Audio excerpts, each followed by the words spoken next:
part 2 of a series on the life of Jacob and Esau. I'm going to say Esau. Esau. You probably know a lot of people named Jacob, right? Or Jake, something like that. How many of you guys have ever met someone named Esau? Alright, there's a reason for that. You guys don't know someone named Esau, and we're going to learn why. Alright?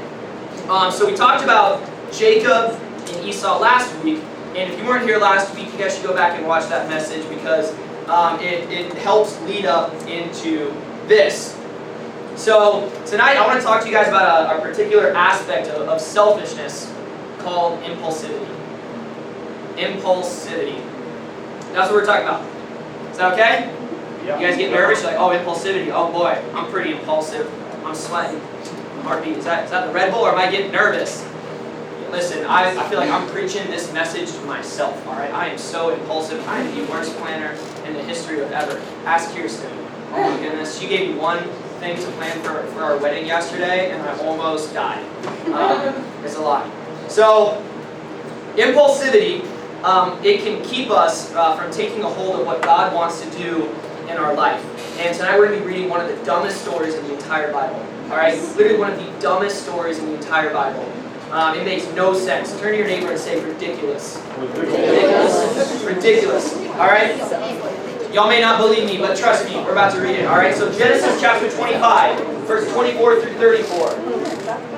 It says, when the time came for her to give birth, there were twin boys in her womb.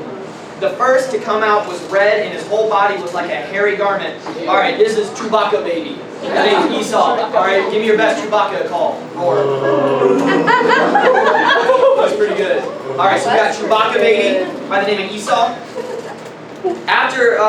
So they named him Esau. After this, his brother came out with his hand grasping Esau's heel, so he was named Jacob. Jacob, if you guys remember from last week, that name means heel grabber. Isaac was 60 years old when Rebekah gave birth to them. Woof. The boys grew up and Esau became a skillful hunter, man of the open country. That's a man. While Jacob was content to stay at home among the tents, mama's boy. Isaac, who had a taste for wild game, loved Esau, but Rebekah loved Jacob. Once, when Jacob was cooking some stew, Esau came in from the open country, famished. Someone say, stew. Stew. He said to Jacob, quick, let me have some of that red stew. I'm famished. That is why he was also called Edom. Jacob replied, first, sell me your birthright. Look, I am about to die, Esau said. What good is the birthright to me? But Jacob said, swear to me first. So he swore an oath to him, selling his birthright to Jacob. Then Jacob gave Esau some bread and some lentil stew. He ate and drank, and then got up and left. So Esau despised his birthright. That last verse, that's one of the most sad verses I've ever read. So Esau despised his birthright. I want to ask you guys a question. Have you guys ever been hangry? Yeah. You guys ever been hangry? Oh my goodness.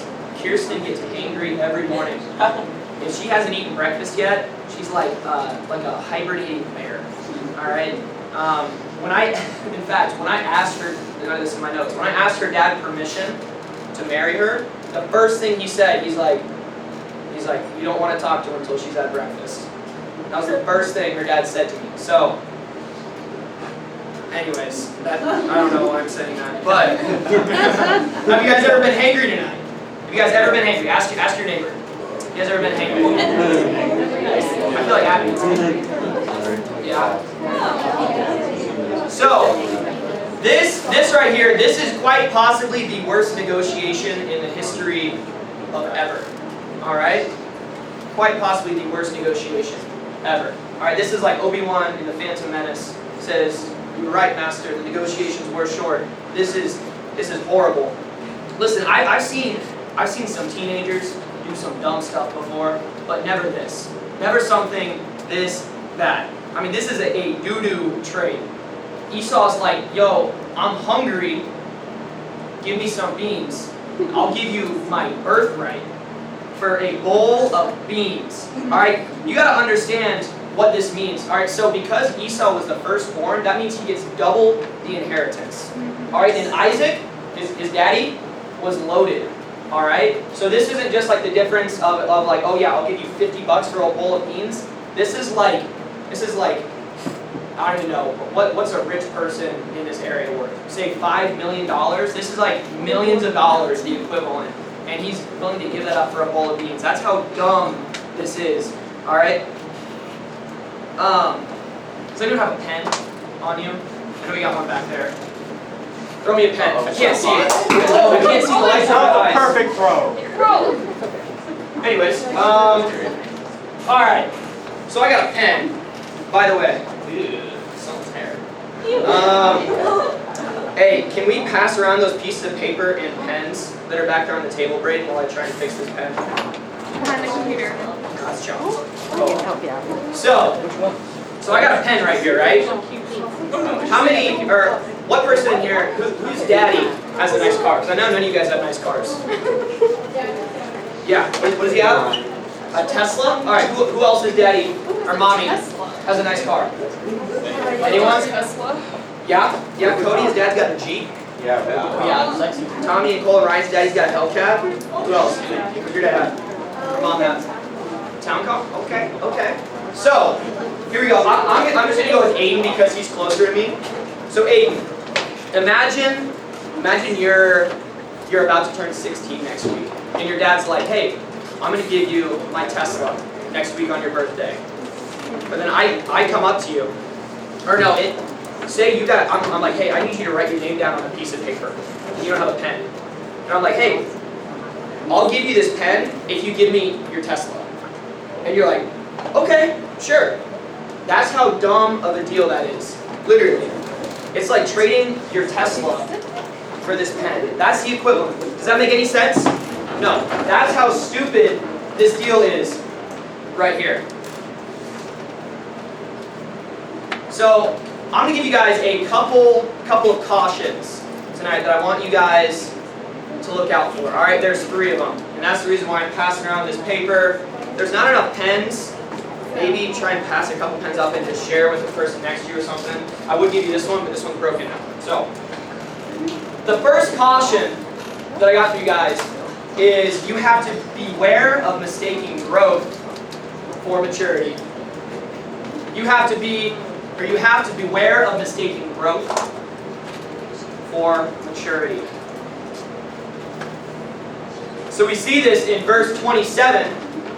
If we can get that up on the screen, it says, the boys grew up, and Esau became a skillful hunter, a man of the open country, while Jacob was content to stay at home among the tents. But did they really grow up?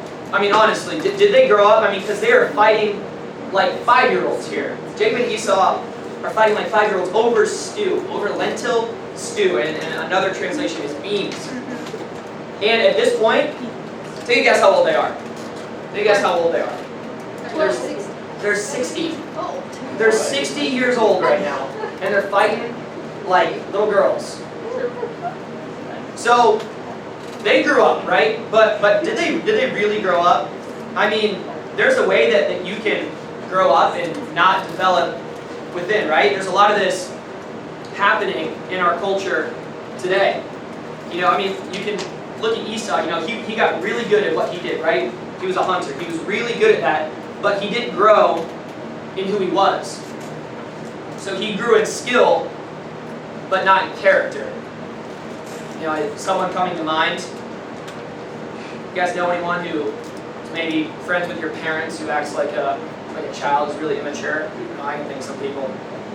You know, Esau was good at killing his dinner, but he never got good at controlling his appetite. You see, some of us are really good at charm, but really bad at self-control. Some of us have gotten really good at what we do. We've gotten really good at playing sports. Maybe it's basketball or football or soccer.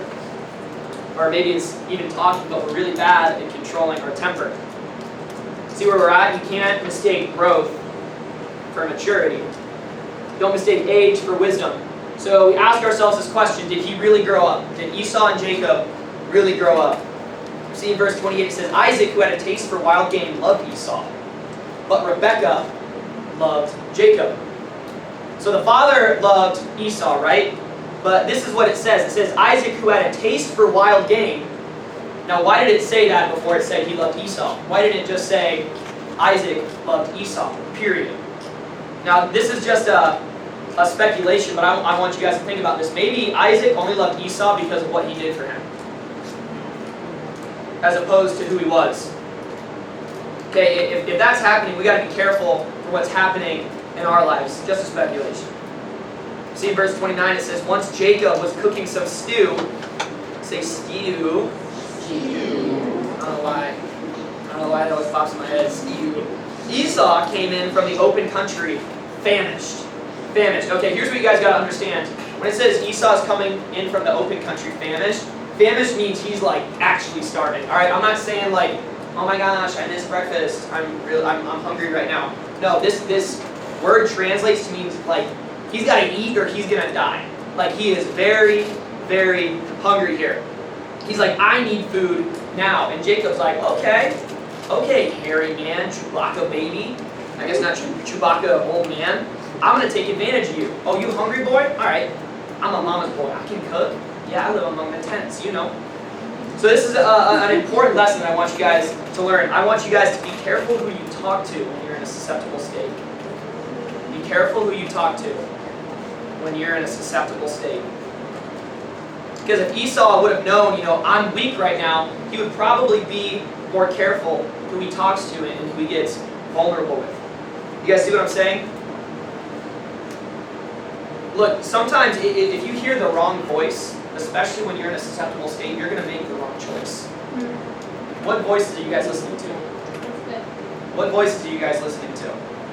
Because look, if Jacob here, he's like, hey, give me your birthright, and then I'll give you some stew and some bread.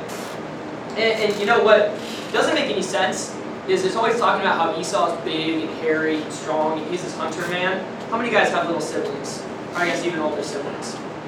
How many of you guys know that when the younger, smaller sibling is acting up, the bigger sibling puts him in their place? Alright? When I'm reading this, I'm like, yo, why doesn't Esau just put his big hairy paws on him and smoke him? Right? I know that I would do that to Oliver. I can't really do that to Owen anymore because he's just a big block of meat. But when he was younger, whenever Owen was a knucklehead, you can ask. I would pummel him. I'm not saying to do that, but that's just the reality between brothers. So as I'm reading this, I'm like, who does Jacob think he is? He's being a punk right now. It doesn't make any sense. But see, when you're feeling weak and when you're feeling hungry, sometimes you forget how strong you are. When you're feeling weak and when you're hungry, sometimes you forget how strong you really are. Okay, this has got to relate to you. Have you ever felt weak before? Have you ever felt weak before and you forgot how strong you are? Yeah. You ever felt hungry for popularity or hungry for influence or hungry for that boy or that girl in your life? Yeah, I'm right there. I'm in your stew right now. Yeah, you guys don't like it. You're like, uh-oh. So all of a sudden, you got this big, burly man, this big, hairy man who's a hunter, who's a daddy's boy, and he becomes a little drama queen. All right, he becomes a little drama queen. It says in verse 32, look, I'm about to die, Esau said. Oh my gosh, he was probably like, look, I'm about to die. What good is the birthright to me? All right, who's the burliest man you can think of? I was thinking of Hayden Sontag. That dude. Imagine Hayden Sontag acting like this. I just can't imagine it. That dude is Esau 2021. You guys know someone like this? Someone who's just a drama queen? Maddie's giggling. She knows. Or is Maddie the one? Oh, her dad? And Kitty King?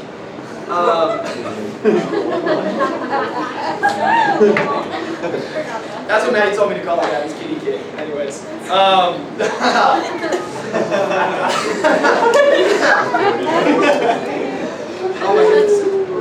So, drama queens. Moving on. Second point. Second thing. Beware of unsatisfied appetites that become exaggerated emotions. Beware of unsatisfied appetites that become exaggerated emotions. Okay. So that makes me begin to question, if I've got an exaggerated emotion, what appetite is unsatisfied? Because here's the deal, he was unsatisfied and he was hungry. How many snackers do we got in the house tonight? How many snackers? Some snackers? Okay. Alright, anyways. So, how many of you guys have ever met my little brother Hayden? That boy snacks so much, it is unreal. He will just snack all day long. If he had it his way, he would just live off of Little Debbie. Alright? It would be like oatmeal cream pie in the morning, ho-ho at 10 o'clock, honey bun at noon, cosmic brownie at 2, or not a Little Debbie. Coffee cakes, what? Coffee cakes, zebra cakes. He would live off of just Little Debbie. Alright? He's crazy. He's got a super high metabolism because he's still this skinny little runt and he just squeals and hisses at people. Yeah, he's the snack king. Now, if you talk to a regular nutritionist, they would say, if you want to lose weight, you don't starve yourself. You need to be on a clean, healthy diet. So here's the deal. When I know we're talking about food right now, and then I'm just going to move on. I'm just going to tell a crazy story about Hayden. But anyways, I know we're talking a lot about food. We're talking about beans. We're talking about beans and stew. We're talking about Little Debbie snacks. But I want you guys to think about your heart tonight. I want you guys to think about your heart tonight. Not just about food, but your heart. Because the reason we make bad compromises with our integrity is because we get too hungry. Not physically, but spiritually. The reason we make bad compromises with our integrity is because we get hungry. Because we didn't pack a snack. You guys see what I'm talking about? I know especially Owen, because Owen wants all the snacks for himself. He yells at Hayden all the time. He's like, dude, you can't be eating snacks all the time. But now I'm looking at Esau, and I'm like, dude, if you would have packed a snack, maybe you wouldn't have turned into a drama queen and given up your birthright for this bowl of soup. And now, the reality is, when we're talking about this hunger, we're not talking about physical hunger, we're talking about spiritual hunger. And there's no excuse, in my opinion, for you guys to go hungry spiritually when you guys are part of this youth group. It's just, it blows my mind. It's astonishing when I hear students say things like, man, I just feel like there's nobody that cares about me, there's no one that cares about what I'm going through, or anything like that, because I'm just like, man, the amount of times that you've been reached out to by one of our awesome leaders, or been reached out to by myself, and we got the Wednesday night services every week, we got Sunday morning services, we got small groups, we got hangouts, we got special events, we got camps, conferences, Instagram videos, YouTube videos of the sermons, Spotify playlists. It's going to be very hard for you to go hungry when you're a part of this group unless you don't pack some snacks in your life. Turn to your neighbor and say, get a snack pack. Get a snack pack. Listen, so we can all relate to Esau. We can all relate to Esau. Where our emotions get exaggerated when we get too hungry. And what I've found is that a lot of us will get so hungry that we then begin to need people to be something that only God can be. We get so hungry that we begin to need things from people that only God can be the one to provide those things. And then we find ourselves so lonely, so we go on Pornhub, or we go back to that person, or we go back to that friend group, or that sin, or that struggle. Yeah, I just got realized, I saw a bunch of your heads snap up. And then you compromise when you find yourself hungry. When you find yourself wondering, how's this happening? What am I doing? Why am I struggling with this? Why am I compromising? It's because you're hungry. And so you talk yourself into forfeiting your faith. That's what we do.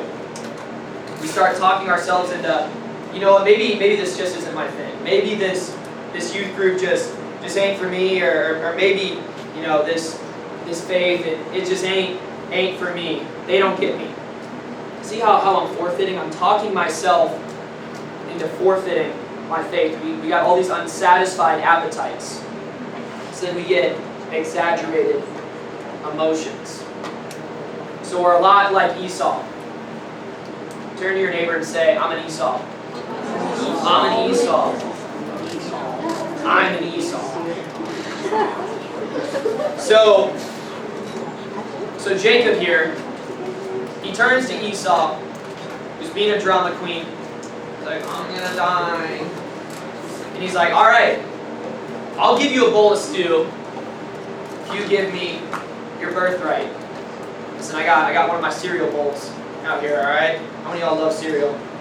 I love me some cereal, yo. I eat cereal all the time. You want to get those big bags. Yep. So he pulls out that bowl of soup and he's like, listen, I'll give you this. You give me your birthright. Worst trade deal in the history of ever.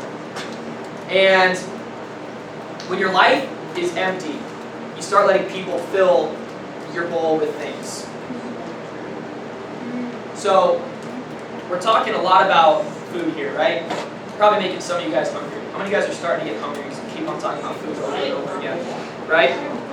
You know, my friend Kyle, he was my roommate in college.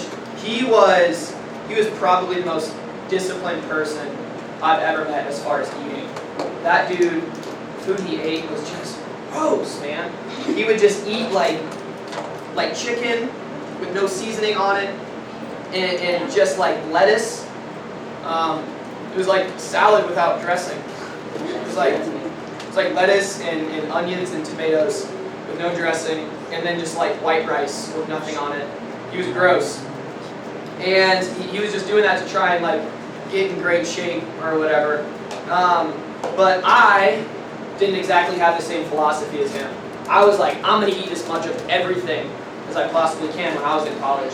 And they had these bomb cookies in the cafe. They were so good. They were like white chocolate chip and these like sweet raspberries or something in them. I know it sounds a little funky, but trust, they were the best. And they had them every single day.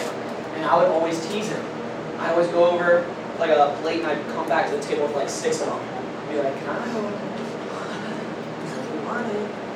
And he would always say no, like every single day. All right, I mean, this dude didn't eat anything. He drank nothing but water and just ate that booty hole food. All right, it was horrible. But I just kept on teasing him with it over and over and over again. And one day he finally gave in, and he ate one, and he fell in love with them, and he started eating them every single day. And I felt so accomplished because I corrupted him, and it was awesome. No, I'm just kidding. I guess I did feel accomplished. I'm not kidding. But it was awesome. So, we don't need friends like that in our life. You guys don't want friends like me. Yeah. So, I tell that story because I can't help but think that things would have been completely different if Esau would have had a friend in this story. Things wouldn't have been completely different if Esau didn't have a friend that was like, hey, bad idea. That's a bad deal. That's not worth it. I can't help but think that. I mean, I think the story would have gone completely differently. He would have had a friend just say, hey man, or hey homegirl, walk away from the bowl. Walk away from that bowl. Turn to your neighbor and say, walk away from the bowl.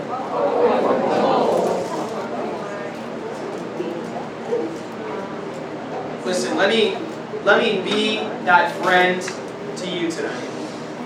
And just say, walk away from that bowl.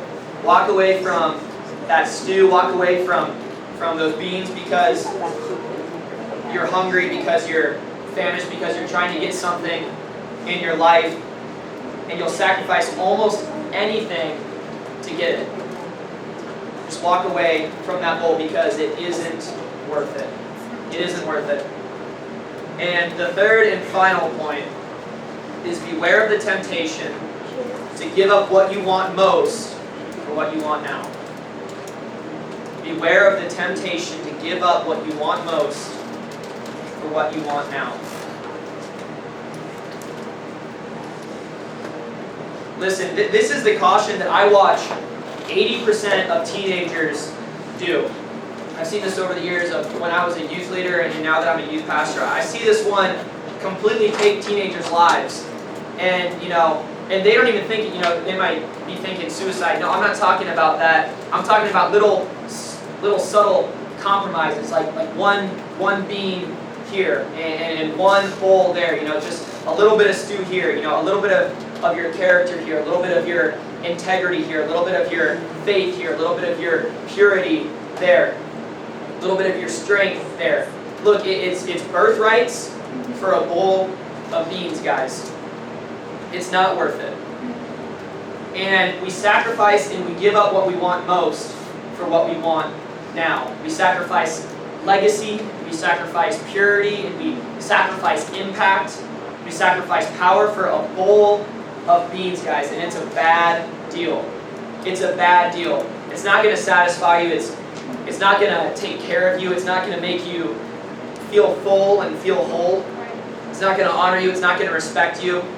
And I know what some of you guys are thinking right now. You're like, yeah, it sounds great, Peyton, but my mom or my dad or whoever, they never told me that I have a birthright. They never told me that I'm going to inherit this or that when I die. Well, let me be the first person to tell you then, you do have a birthright. You do have a birthright because you're a child of God and you have a spiritual inheritance. Every single one of you guys. Every single one of you guys. There's things that God has set aside specifically for you that has your name on it. I'm going to invite Callie to come back up here. But you guys have a spiritual inheritance. You guys do have a birthright. I don't care what anyone has said to you before this. Every single one of you guys has a spiritual inheritance with your name on it. You have a birthright, but what we do is we say, just give me that bowl. Give me that compromise. Give me that bowl of beans. But you know what's really interesting? The devil can't take away your birthright. The devil can't take away your birthright. But all he has to do is get you to give it up. The devil can't take it from you. He just has to get you to give it up. And honestly, that's the reason why I'm a youth pastor. That's the reason why I wake up and do this thing every day, because the greatest thing about your guys' generation is the potential that you guys have to change the world. The potential that each and every one of you guys has. I mean, honestly, it gets me more fired up than anything when I just think about the potential that you guys have. When I think about the potential that the Bowman twins have, or the potential that Abby has, when I think about that kind of stuff, seriously, it gets me fired up. You guys have the potential to not just change your schools, but you guys have the potential to change your world. Seriously, guys. And you guys want to know what frustrates me more than anything in being a youth leader or being a youth pastor? You guys want to know what frustrates me more than anything? When you see people when they're in middle school or when they're in high school, or even when they're in college, when you see them walk away from that potential. There's nothing that's more frustrating, nothing that's more heartbreaking than when you see someone that has all the potential in the world and you see that they have a call on their life, that God's placed on their life, and they walk away from it. There's nothing that's more frustrating or heartbreaking. They say, you know what? I don't need that birthright. I don't need that blessing or that inheritance. Give me that bowl. Give me the acceptance that I want from the popular kids at my school. Or that birthright, no, I don't want it. I want to be better at this sport. Or I want this, or I want that. Guys, it's just trading for a bowl of beans. For a bowl of stew. It's not worth it. Seeing that and knowing that it's never going to satisfy, it's never going to get you to a place that you actually want to be, it always leaves you feeling empty at the end. Listen, there's three things. There's three things that can happen to your birthright. It can either be doubled, it can be given away, or it can be transferred. Listen, the devil, he can't steal your birthright from you, but it can be given away. And it can be given away. You see, God has given us peace. That's a spiritual inheritance. We see in John chapter 14, verse 27, it says, "Peace I leave with you. My peace I give to you. I do not give you as the world gives. Do not let your hearts be troubled, and do not be afraid." See, guys, you've inherited that. That's a birthright. But the devil has a bowl of worry. And we can choose to give up that birthright, and we can choose to say, yeah, devil, I want that bowl of worry. I want to worry about that. God's given us joy. The Bible talks about God giving us joy all over the place. But see, the devil, he can't take your joy, because God gave it to you. But the devil's got a bowl of grumbling. He's got a bowl of sulky soup. And you guys can choose to give up your joy and take that bowl of sulky soup that the devil has. God's giving you a testimony that the Bible says, put it on a stand so it can light up a house, not under a bowl. But isn't it right that my temper so often conflicts with my testimony? It often fights my testimony. See, guys, there's these bowls in our faith, and we go back and forth, and we find ourselves trusting our senses rather than trusting the Spirit. You know, and we say things like I'm hungry here and I'm hungry there, so what's just one compromise? What's just one thing? You know, there's 20 other things that I could be compromising. I'm not going to do that. It's just, what's just one thing that I can compromise? You know, I'm just so hungry. Listen, I've done it too. That's the reason why I'm hitting that on the head, because I know how you guys think, because that's me too. Or hey, I haven't compromised in this for 2 weeks. I've been really good, or you know, maybe it's been 2 months that I haven't compromised with it. It's not a big deal. It's not a big deal if I just compromise, if I just take that bowl. So you're forfeiting your birthright, and we take bowls and we trade them in every single day. Every single day, and this is what I'm going to end with. The writer of Hebrews, he says something about Esau. It says in chapter 12, verse 15, it says, "See to it that no one falls short of the grace of God, and that no bitter root grows up to cause trouble and defile many. See that no one is sexually immoral or godless like Esau." So in this moment, the writer of Hebrews, he shouts out Esau. You know, he thinks to himself as he's right here, he's like, sexually immoral and godless like who? Let me think. Godless like Esau. How would you guys like to be remembered like that? To be remembered for thousands and thousands of years as godless like Esau. Someone who trades their birthright for a bowl of beans, who's always going to be remembered as godless. You know, you probably heard the phrase, God of Abraham, God of Isaac, God of Jacob, but you've never heard God of Abraham, God of Isaac, God of Esau, right? And I just wonder, would it have been like, or if it would have been like that, you know, if Esau would have known that. If Esau would have known that, you know, hindsight's 20/20, but you know, some of you guys look at this and you're sitting there and you're thinking, you know, I know exactly what I'm trading in. I know what I've been trading in. I know what I'm thinking about trading in. And different things have come to your mind, and you know, now that we read this about godless Esau, you begin to have, you know, maybe shame or guilt wash over you as you're sitting here hearing this. Listen, I want everyone to stand up right now. And I didn't want to end on this, you know, because I didn't want to end on don't be an Esau, right? But the reality is, we're all Esau, right? I mean, we're all Esau. There's all compromises that we've made, right? This is the reason why we need Jesus. This is the reason why we need Jesus, because none of us are perfect. And I'm not talking about TikTok Jesus or Instagram Jesus. I'm talking about the real Jesus. I'm not talking about the Jesus who picks sides. I'm not talking about the Jesus that's worried about being right, you know, whether Republican, Democrat, black, white, Baptist, Pentecostal, whatever. I'm not talking about that Jesus. I'm talking about the Jesus that cares about relationships. And that's the reason why in Romans 8:29, it's so amazing to hear about what God was trying to do, even in the midst of knowing that Esau would be godless, and that Esau would pick the bull instead of his birthright. So I'm going to ask to get Romans 8:29 up on the screen.